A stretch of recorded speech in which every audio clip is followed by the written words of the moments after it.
The storyline basically is that there's a lot of work going on in the aerospace industry that would indicate that we have black projects that have gone even darker.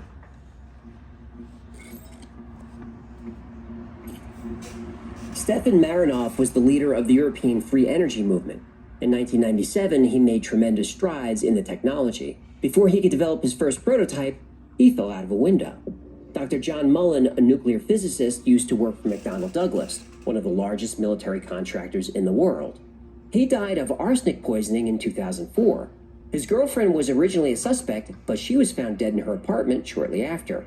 There are no more suspects, there is no investigation, there will be no trial. Dmitry Petronov invented a plasma battery that powered his home for 14 months. In 2010, he went to a bakery and was never seen again. Zachary Warfield was another inventor who developed his own plasma battery. Warfield visited Petronov to exchange information. That same year, Warfield died in a strange boating accident in Washington, D.C. Eugene Malov was a physicist and expert in cold fusion. He claimed he had a working prototype of a free energy device. In 2004, the day before he was to make a public announcement about his findings, he was beaten to death. Ari Dagos actually patented free energy technology based on the zero-point field. In 2007, he was about to get on a flight to meet investors who were going to fund his research. He was found dead in his car at the airport. Rory Johnson created a cold fusion laser-activated magnetic motor that generated over 500 horsepower. He planned a public demonstration of 4 vehicles equipped with this magnetron motor. The U.S. Department of Energy placed a restraining order on this technology, preventing publication. And though in excellent health, he died unexpectedly soon after. Mark Tomian, a physicist, patented technology called a star drive, which uses zero-point energy, very similar to the ARV. In 2009, he developed a working prototype.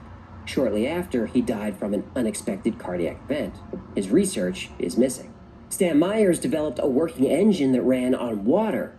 In 1997, he died from what was officially reported as a cerebral hemorrhage. This happened while having lunch with 2 potential investors. His last words were, "I was poisoned." Remember I said that most of this episode comes from a documentary created by James Allen? He ruffled a lot of feathers doing his research, specifically at Lockheed Martin. And so, I'm kind of mystified as why a lot more people haven't picked up on this and really, and sort of hammered on Lockheed or Grumman or whoever to say, are you guys really doing this? I actually called a spokesman at Lockheed and asked her straight up. I'm like, so what's going on with your electrogravitics program? And she's like, well, we're not at liberty to discuss those programs. And I'm like, really, why not? She's like, well, it might threaten our competitive advantage. And I really wish I'd gotten that on film or tape. Because my next documentary, Tom, are you listening? I want to do a investigative documentary on specifically on anti-gravity in the aerospace industry. Oh, I can't wait to see that.